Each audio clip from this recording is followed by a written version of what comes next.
Good afternoon, everyone. My name is Lisa Eisen, and I lead Charles Lynn Schusterman Family Philanthropies. It is so wonderful. Thank you. It is so meaningful to be in community together, and I'm thrilled to be here with all of you.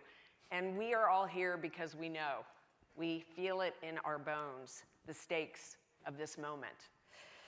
The Jewish world's tectonic plates shifted on October 7th, and they have not stopped moving. The pace of change is fast, the forces against us are numerous, and their ferocity is really chilling. But if Jewish history has taught us anything, it's that we are not powerless. That no matter the challenge, we have power, we have agency. We are uniquely capable of dreaming about a bigger and better future and using our will and our grit, as our panelists have, to change the course of history. I've had to give myself this pep talk many times since October 7th. As a professional Jew and lifelong Zionist, like probably most of you in this room, these have been very painful and disheartening years. But we also know that with all of the challenge is opportunity, is possibility, is the crucible for change. And everyone in this room works with incredible grantees who persevere through chaos and through challenge. And we owe it to them, and we owe it to ourselves to consider what we're being called to do. This is our chance to do things differently, to reimagine how we approach our philanthropy and our activism. What is the highest and best use of our time and resources? How can we be the best leaders and partners in this moment? And that's what we're going to dig in today with our amazing, amazing panelists. What is the role that each of us can play as funders and leaders in shaping the course of Jewish history and Israel? It's not easy to know where to stay the course, where to pivot, and where to lean into the complexity of this moment. But one thing is certain, we will need to be bold, as Zoya said before us. Now is the time for what I would call conviction capital.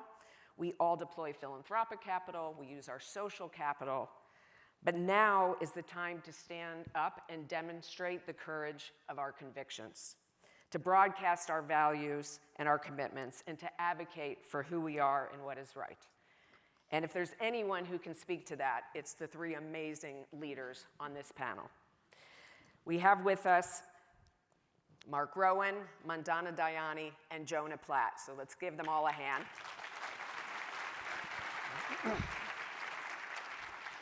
Combine their expertise in entertainment, entrepreneurship, storytelling, communication, policy, and business is incredible.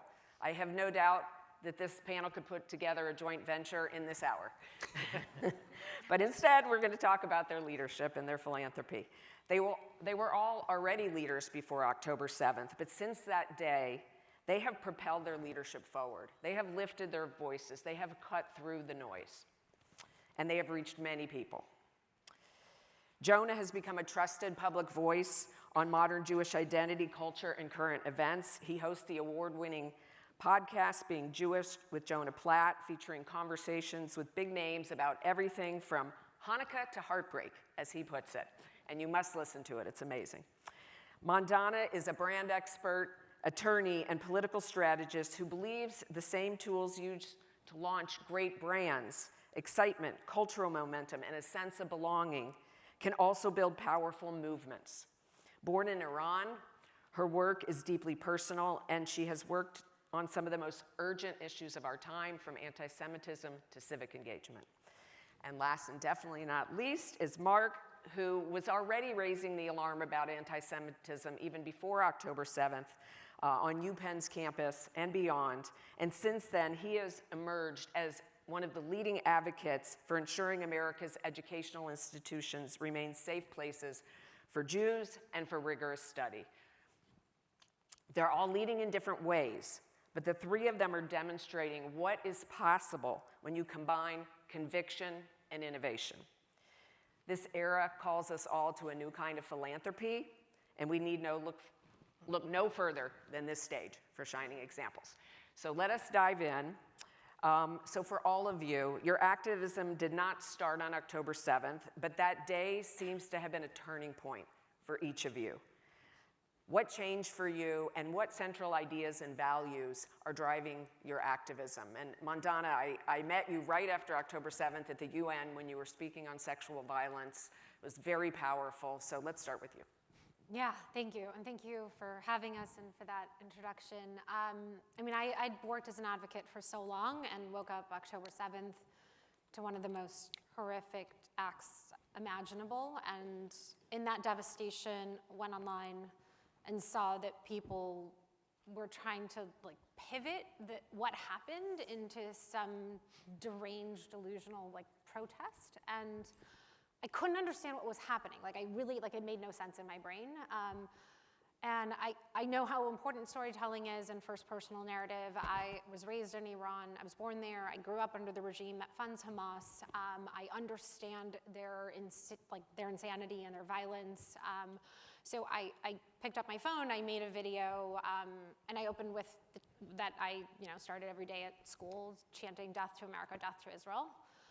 And that video was seen, I don't know, 50 million times. I really wish I had brushed my hair before I made the video. But it really showed the importance of sharing these stories, because there really was no context for what was happening from some of the more, I guess, left-leaning voices at the time. And I flew to Israel 3 weeks later and immediately stopped everything else I was doing and started building the CalNet Foundation and all of our different projects, really focused on using all of the principles I had gained throughout my career and figuring out how, in this moment, do we isolate problems and use our resources and skills to sort of address them, which I'm guessing we will talk about thoroughly. But yeah, that changed my life. Jonah, how about you? What changed for you on October 7th? Yeah, I, on October 7th, was starring in a play at the Geffen Theater in Los Angeles, and I had been doing Jewish advocacy work for several years prior to that, using my online platform that I had built mostly through my acting work.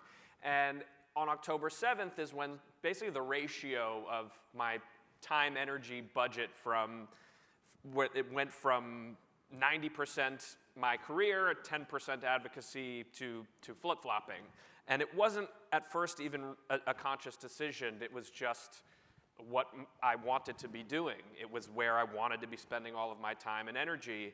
And after a couple of months of really just responding to that moment and trying to put out fires in real life and online, I said, okay, I want to get back to what my original advocacy sort of was before October 7th, which has always been sort of a two-pronged thing, one being education and trying to articulate what American Jews are thinking and feeling, because I feel so well connected to American Jews and listen and speak to hundreds of them every day, and also celebrating Jewish identity and trying to help model and then empower folks to lean into their own Jewish identity in so many different ways and in as inclusive a way as possible. And that was sort of how I came to the notion of starting my show, which has led me down the path that I'm now on, which is 100% Jewish advocacy versus entertainment. There's still a little bit of entertainment left, but mostly just the advocacy. But it really is about, you ask about the driving values and mission. It really is about helping people switch that mindset that I think a lot of Jews have from, I guess, really sort of a temporary nature to a permanent nature, from a fear-based point of view to a confidence-based point of view, from an apologetic point of view to a confident, here we are point of view. And I happen to think that not only by flipping that switch is everybody going to be much happier and more authentic and more have more meaning in their lives, but I also think that is a byproduct of that is the number one antidote to the anti-Jew hate that we see today is a loud, proud Jewish community taking up space with a permanent mindset of we're here, we're not going anywhere, we've been through worse, and we'll get through this. Could not agree more. And we're glad we have you 100%. We need That's right. Marc, how about you? What ideas are driving your activism since October 7th? So October 7th for, I guess many in this room and elsewhere, shattered a lot of mistaken beliefs and trust. Trust in our educational institutions, trust in our cultural institutions, trust in our allies, trust in our own judgment as to how we were spending our time and doing our philanthropy. For better or worse, I had been on a decade-long journey before this. And what I knew was that everyone was going to want to help. That is our nature. How do you get a group of very well-intentioned, very well-networked people to be effective? And so the philosophy that we've been following and that we've been sharing is one of don't check your business brain at the door when it comes to philanthropy. We need a strategy. And for us, the strategy to combating what was in front of us was three-pronged. Legal and economic on the one hand, hearts and minds second, safety and security third. And underneath each of those big topics, there were the 20 institutions or initiatives or projects that we needed to get to do that. How do we go out and share best practices? How do we garner all of this amazing effort and energy that is now going to look for course correction and to channel it productively? How do we end up with 2 of these as opposed to 50 of these? Right. And so that's the journey we've been on as a philanthropic group, trying to make sure that we network with other foundations, other philanthropists, and do that.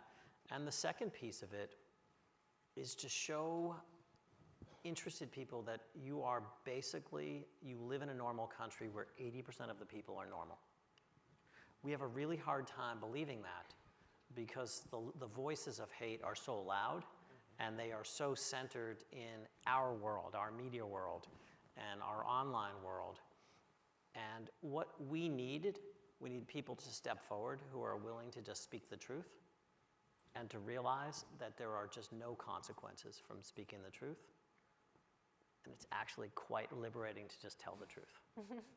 Well, all 3 of you all have done that beautifully. Let's stick with you because you've obviously deployed an effective strategy.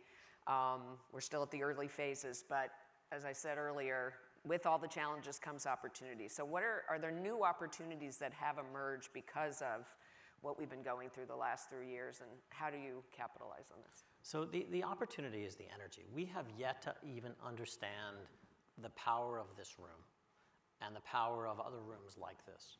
And we're uncomfortable talking about power because it's one of the insults or the things that people say, the Jewish cabal that controls the world. Well, if you're going to live with the insult, you might as well actually get some benefit from it.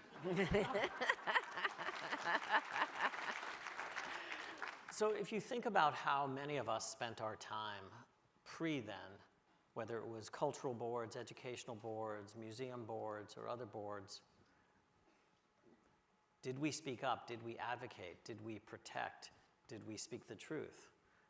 This room has amazing amounts of power to be able to do that. And it's now energized, and the Jewish community is energized the way it's never been before. And now, to pick up where Zoya was, this is a pivot point in history. Our absence or our vacation from history is over. What we do now, how we respond to this, is going to be incredibly consequential. And we have to have the patience to recognize this is not turning around anytime soon. We need to support and build and maintain those institutions and those strategies that are needed. But to do that, everyone needs to play a role. And we need to feel that we're supported and safe with each other. And the more examples we put out there, I think the more courage we'll see out of this room. I think that's right. That's right. How about you, Mandana? Yeah, I think a lot about, like, in a weird way, you can't really address a problem you don't see. And I don't know how aware I was of how bad the issues were. So sometimes it feels like we shook the refrigerator and the cockroaches came out, but at least we know where they are, and now we can address them. And so, again, I always sort of apply the way that I work, which is I've spent my whole career in life building, consumer celebrity brands, and I try to, as an entrepreneur, figure out like, okay, what's a tangible issue or problem that I can address and build a solution? And I think my response to trauma is to build. Like my healing is the doing, because I just don't know how to be idle.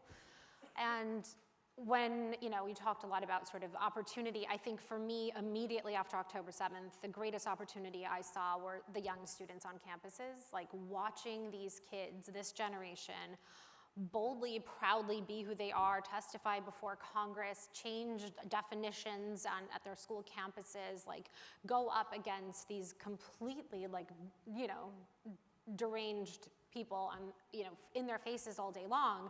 The way that they were organizing was amazing. And I was traveling and touring a lot of the schools. I was speaking at them. I was meeting with administration leaders. And prior to all this, I had built an organization called I Am a Voter, which has become one of the largest civic engagement organizations in our country. And similarly to sort of how we did that, I was thinking about, okay, what are the tools that these kids need? Where are the gaps for them? I flew 12 of the student leaders to LA. I convened them for a few days at CA, which is a talent agency, and basically gave them a whiteboard and said, what do you need? Like, if you guys get to build the future of what you need. And so we sat there, all of them were sort of throwing at the board all of the things that they felt they needed. And over the summer, we had hundreds of students spend hours doing peer-to-peer reviews. They were writing their own manuals. They were training each other. And we did so much just to help them with their campus, on what was happening on campuses and making sure they had the sufficient resources.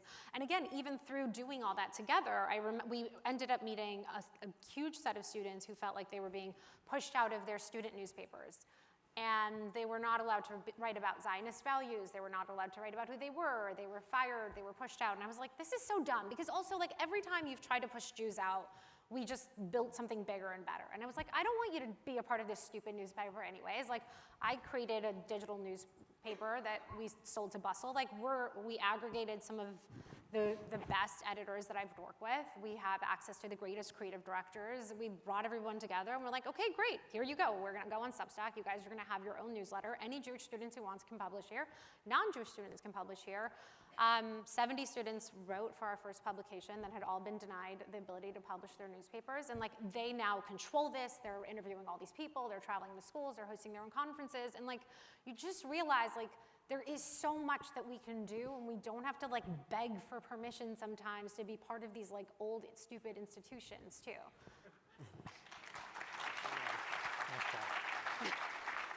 Amen. Jonah, you've had a chance to talk to so many different people over these last years. What kind of opportunities are you seeing for our people and for us as funders in this room? Yeah, we're in a moment of immense opportunity, really an exciting time of opportunity. I'm very much aligned with sort of the approach that Marc was outlining. We have so many people who are engaged as never before, who want to be expressing their Jewish identity, Jewish professionals who want to be using their skill sets. It's really just a matter of people standing up to do this stuff now, but the desire is there, and now we can see, we have the hindsight to see, okay, this wasn't working, this wasn't working, this wasn't working. How do we fix sort of these core mistakes that we've been making over the past however many decades? And again, I think so much of it comes down to a mindset place where perhaps certain priorities were not there in that mindset, and we need to shift those priorities and lean into them. And it's really just a matter of not being afraid by the task before us, which, it all matters, right? There's so much work to be done on so many different levels, and not allowing the scope of what we have to do overwhelm us and make it feel like a hopeless situation. It's quite the opposite. Mm-hmm. There's so much to do, and all of it is helpful. We just have to really not blow this opportunity. I mean, it's a sliding doors moment, right? It can go one way or the other.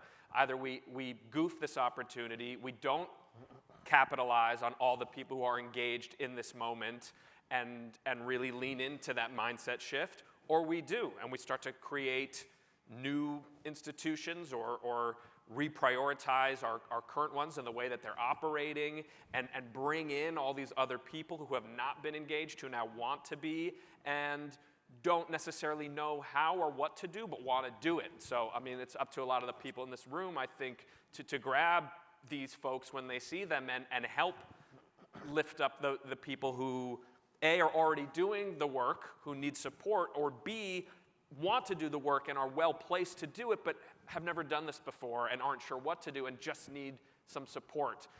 So I think we have really, truly the beginning of what I hope will be a movement in an incredible new direction for us. That's great. And Marc, I know you want to respond. And as you respond, can you tell us about some of the new work that you're doing? There are all these new opportunities, and I know you're doing work here, but you're also doing new work in Israel, and would love to hear about that too. So you touched on students and energy. This is everywhere. I mean, I see it from the UJA point of view. We hold, or anything to do with young people, it is sold out the minute it's posted. We're out of capacity almost everywhere. The outpouring of energy, the outpouring of interest, the outpouring of support is unbelievable. And I'm very focused on not wasting this opportunity, because we have to look back at the 10 years prior, and we have to say we wasted the opportunity. We were very focused on a group of things, on a set of assumptions that have proved to be wrong. If we didn't get the lesson after October 7th, shame on us. Lots of reasons to not have seen it before then, but no reason after it not to see it. And now, conferences like this, the work that we do, the work that the big communal organizations are doing, are about not wasting energy, not wasting time, and figuring out which are the most important points. And so again, I come back to the framework to get to your point of what we're doing. Legal and economic is a series of tasks. I actually believe that we are organized in a way that is sufficient to address the tasks at hand. That does not mean there are not new tasks. On safety and security, I think the Jewish community and local government and national government now understand that this is a real urgent need. And we have lots of allies in this. It's about us getting organized and having the right resources and the right people to do it. The one we struggle with, and the one where I think most of the effort is needed, is hearts and minds. Yeah. And here we have positives and negatives that we need to deal with. We have to, on the one hand, put pressure on institutions and on places that have excluded Jews or have maintained a philosophy that does not make it comfortable to support who you are, whether it is our universities and colleges or whether it is our K-12 system. But at the same time, let's reinforce who we are and what we do and celebrate and build and do those other things. I think going astray to what's going on in Israel now, that there's a lot of time for that. I think this is, kind of the more urgent task of the day. Well, let's dive into the hearts and minds conversation a little bit more, because it is a tough one. Mandana, you are an expert on brand building and storytelling. So what have you learned from your work that we can apply to how people think? How do we change mindsets? What can we do to shift hearts and minds at this moment? God, I have a lot to say on this. Okay, so I started, I've spent most of my career building brands, consumer brands, celebrity brands, across fashion, tech, entertainment. And you have to reach people where they are, right? You have to make them feel something. It has to excite them. It has to be visually stimulating. You have to understand audience segmentation. There's so many different components to sort of winning on brand. I always try to, when we started, even I'm a voter on the nonprofit side, my whole I looked at my team and I said, okay guys, we have a client, their product drops in November, how do we get people to stand in line? We acted like we were publicists for voting. I was like, if you're on a Peloton, I'm gonna be on your Peloton. When you're at the NBA, I wanna be on your Jumbotron. We did collaborations with over 200 of the most popular consumer brands. We were on the fashion runways. We integrated into culture. And I think part of thinking about how you change culture is by figuring out how you overtly and discreetly sometimes evolve your message through culture. How you do it matters. When I left Israel, I went 3 weeks after the attack, as I mentioned. And I came back and I did my own brand study, which anyone that wants to see it, I'm happy to sort of arrange a moment. But I really pulled all the key visuals of how we communicate visually from the kind of pro-terrorist side to the pro-Israel side. And the visual cues are astounding when you sort of take a step back and how we communicate, what feels like visceral, what feels sad. Like our message was like, we're sad that we're dead, be sad for us. Like no one wants to do that. That doesn't sound cool or fun. No one's getting off their couch to do that. So like, what are we for? Why does anyone want to join us? Why do they care? Like I listen to this, everyone pitches me brands to invest in. I'm like, why would anyone care? What is the thing, right? And sometimes our biggest issue is like, we don't actually try to communicate what we are for. The alignment of our values are 100% aligned with 80% of the world, as you said. All of our algorithms are trained to make us move to polarized extremes. The most polarized extremes are always the ones that get shared. That is not where the world is. But we're not communicating that. I have a big sign in my office that says, hold the center. Like, that is what you have to figure out. Those are the same people that just need a little bit more information and need to understand what we're doing. And so I think building community, figuring out and really investing in community, real community tools, text platforms, how do you organize, how do you get people out on the streets doing things. Shannon Watts, who founded Moms Demand Action, the largest grassroots organization in American history, was the first phone call I made when I started doing all the nonprofit work. I was like, okay, pretend Hamas is the NRA, what am I doing? Like, explain this to me. And I think thinking through that lens sometimes, thinking about our visual cues, our storytelling, who our messengers are, like all of those components are so, so, so important. And I really do think make the biggest difference in how people show up and whether they actually do show up. Thank you for being an amazing messenger for us. Jonah, you have had lots of incredible guests on your podcast. You are brilliant at being an advocate on behalf of the Jewish people. What have you learned about what resonates? What messages help people understand who we are as Jews? And how do we build more allies for our community? What have you learned? I think it's really important to think about who your target audience is. I think that's one of our issues is we don't think about that. We want everybody. And also, for me, I'm not trying to reach with everything I'm doing people who hate Jews or people who are all the way on that side of the spectrum. That's not where I'm going to focus my energy. There are certain things you can do to try to reach those people, but that's not where I'm putting my focus. My focus is trying to get the people in the middle who are either neutral or don't have an opinion or, want to be supportive of Jews but aren't quite sure what that means, or if that's going to look bad for them because they also heard this other thing. Like people who need more information but are well-intentioned. I'd like to move those people from either like slightly negative to neutral or neutral to slightly positive or whatever that is. Like those shifts I think are really important. And so that's what my focus is, and I try to do that, again, by being really inclusive. From the very beginning, my show has been as diverse as I can make it, including non-Jewish guests as much as Jewish guests, people from all different religious observance levels and ethnicities and professional spheres, and like really trying to find all of these people. Like the one common denominator, if you're somebody who's engaging with my show, is that you're, for better or worse, a well-intentioned person. You might be different politically, you might be different in age bracket, you might be different geographically, have totally different opinions, but you care, like you want to be on the right side of this stuff. So that's who I think we should be focusing most of our energy towards. For example, the Blue Square Alliance, did this Super Bowl ad that a lot of Jews got really annoyed with. So I actually had the president on my podcast the day after to talk about it, and their target audience was the 140 million Americans who don't even know that there's anti-Semitism in America. Have no idea, have no opinion about it, don't think about it, need to actually be told, hey, people are being mean to Jews right now, you should care about it, right? So when you understand that messaging, you get why they do the ad that they do. If you don't get that, you're thinking about, all these people hate us, using a more insular mindset, it gets in the way of what we're trying to accomplish. So really thinking about who we want to go for and how do we get to them. And as Mandana said, you want to meet people where they are, right? So for me, it's been meeting people on the internet and in their podcasts and in their cars and as they're walking their dog, not necessarily having to get them into a room like this and talk to them, or get them at a synagogue or wherever it is, trying to draw everybody in and keeping my arms as wide open as I can. Amazing, amazing.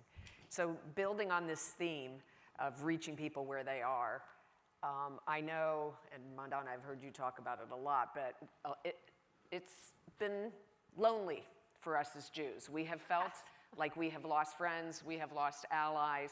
So as you're out in the public sphere doing this work, what lessons have you learned about what works in terms of building coalitions, creating allies? What are you finding to be effective? And any of you who wants to Well, start? I mean, we have to refuse the urge to tell everyone how dumb they are, because it doesn't help, right? Like, I think, like, and it's hard, I get it. Listen, and just listening to you talk a second ago, I mean, I think, yes, meeting people where they are, like, there's this purity. I was a part of every advocacy organization when it started. I was at the table when we started Time's Up and Stop Asian Hate, all of them, I was there.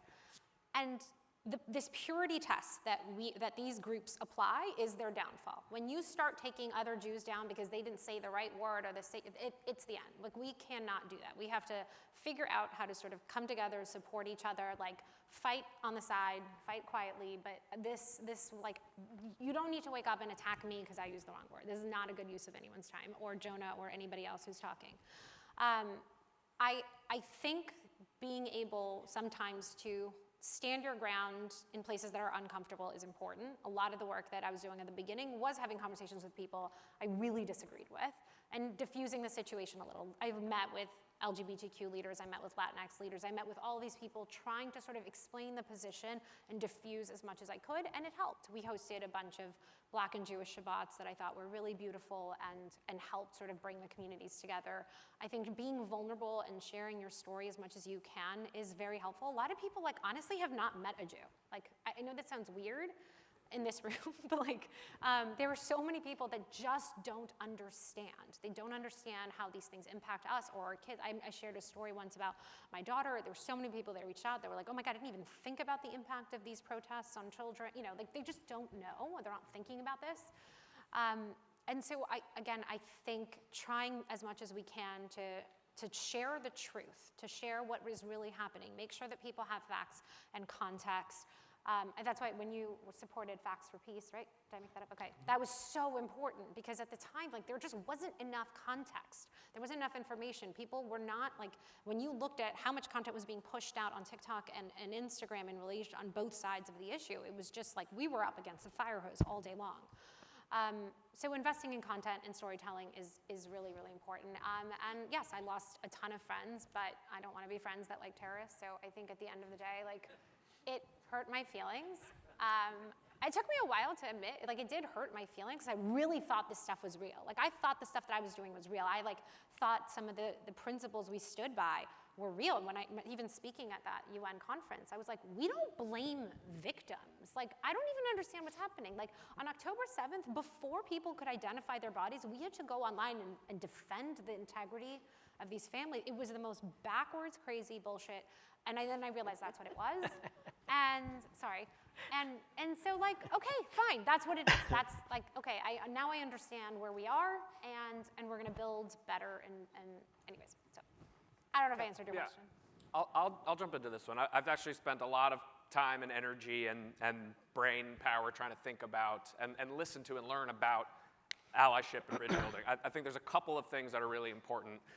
One is making the implicit explicit, and Mandana touched on it a little bit, but we really have to articulate how we want allies to show up. You know, it's not enough to, I hear so many, like, why aren't they standing up for Jews? Like, but what does that mean? What does that mean, stand up? People don't know. I've been in a conversation with someone who's like, I don't want to post a bunch of pictures of Israeli flags. Like, that's not my thing. And in my head, I'm thinking, well, nobody really wants you to do that. That's not what it means to me, certainly. Mm-hmm. So I think just even being intentional with how we're approaching allies, what we want from them, how we would like them to be is really important. It's really important also that it be reciprocal. We really need to show up too, and in ways that they have articulated, our allies, how they want us to show up. So it's not enough I put a square up on my social media when George Floyd was killed. Like, that's not going to do it. That doesn't really mean anything for folks. It needs to be more impactful, and it has to be reciprocal. I think Jews generally, we're like pretty good at inviting people into our space. I don't think we're quite as good as going into other people's spaces as we could be, which I think is really important. I piloted a program this fall at my home called Mosaic Shabbat, which I'm happy to tell anybody else about more over this weekend. But basically, the idea of that, I brought in 10 non-Jews, 10 Jews, and every single person was of a very different identity. That was the Mosaic piece. So I had, Asian American non-Jew, Venezuelan non-Jew, Holocaust survivor, recent college grad, Soviet Jew, like et cetera, et cetera. And the intention through all that was radical honesty and radical vulnerability, which Mandana also touched on. We have to be honest about what's going on, about what we're thinking and feeling. We can't be afraid to do that. We have to just really be totally honest. And we have to remember that people know so much less about Jews than we think they do. That's something I've learned, over and over again as I've gone around the country speaking to Jewish communities. What we estimate people know or think about us, like, we're way, way off the mark. People know nothing. Most people on earth will never meet a Jew, have never met a Jew, don't know anything except what they see on the news or, Seinfeld or Larry David. Like, that's what they think. Everything that encompasses Jews is that. Adam Sandler. Adam Sandler, yes. That's it. So we have to know that, we have to give people the opportunity to hear the truth about us. We have to show them the truth about us. And then the last piece I'll say is experiential is really key. I think it's very hard to move people without letting them have the experience for themselves. I've seen this up close, that when someone has the opportunity to be in conversation with a human being where there's radical honesty and radical vulnerability, and they can ask the questions they're wondering that they're afraid to ask and get the real answers, that can move somebody. I mean, somebody going to the Nova exhibit, that can move somebody. I think it's really hard to really move people deeply with videos and sound bites. I mean, that can move you maybe a little bit intellectually, but to really change somebody in a meaningful way, it's got to be experiential. So really thinking from an organizational level, institutional level, how are we creating real experiences that are real opportunities for cross-cultural bridge building and honesty with one another so that we can build these reciprocal bonds that last and are there when we need them. I think a lot of time we're trying to build the bridge after the crisis has already happened. Right. But if you don't build it now, then to use the bridge metaphor, you don't have a way to get to that person when you really need them. You can't do it after the fact. Yeah. Wait, can I add one more thing, which I failed? It was the one. Very quickly.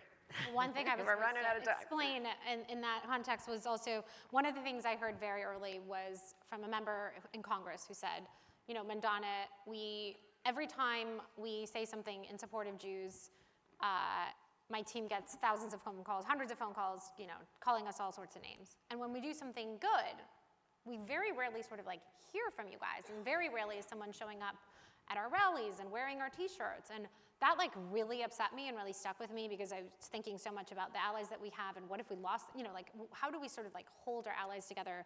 And that led to the creation of One Mitzvah a Day, which is a movement or organization we started that now lives under JFNY, Jewish Federation North America. Jonah is on the board, and a member of Marc's team is also on our board. And really the premise was very simple. Anyone, any company, any person who does something in support of Jews or Israel gets thousands. You join us, you subscribe, you go to onemitzvahday.com and enter, and you get this text every single day. And we thank Trader Joe's for selling Israeli feta if they're getting boycotted. We thank members of Congress. We thank teams who support Jews.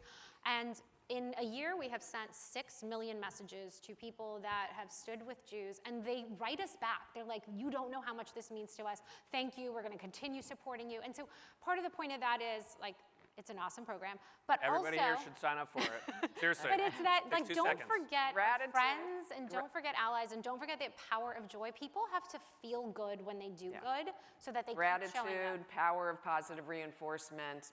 It has to feel good. They have to know they're making a difference. So we're going to close. Everyone is going to get 30 seconds.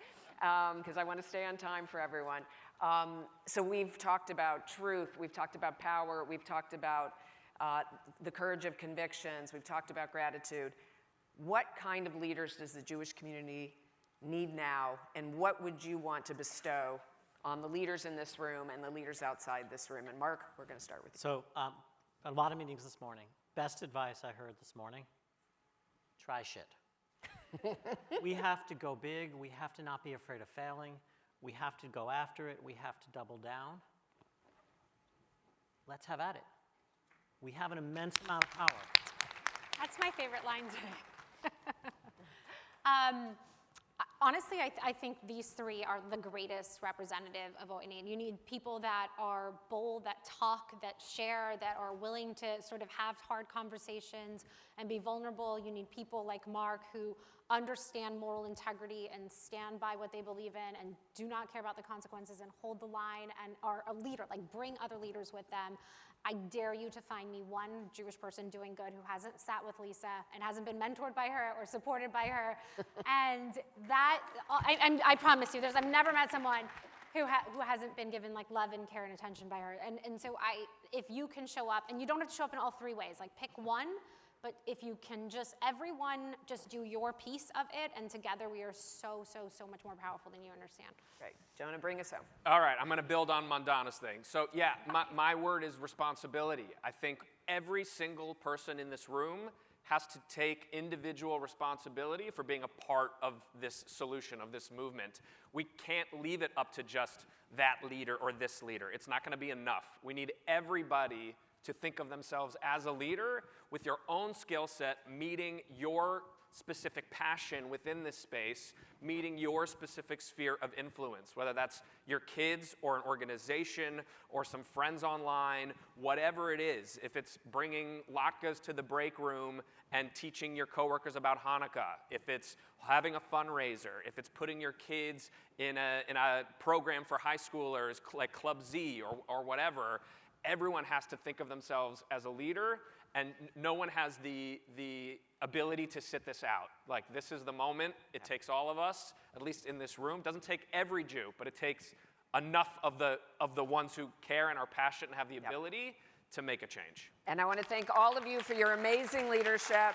Thank you for your time, your bravery, your boldness. Thank you.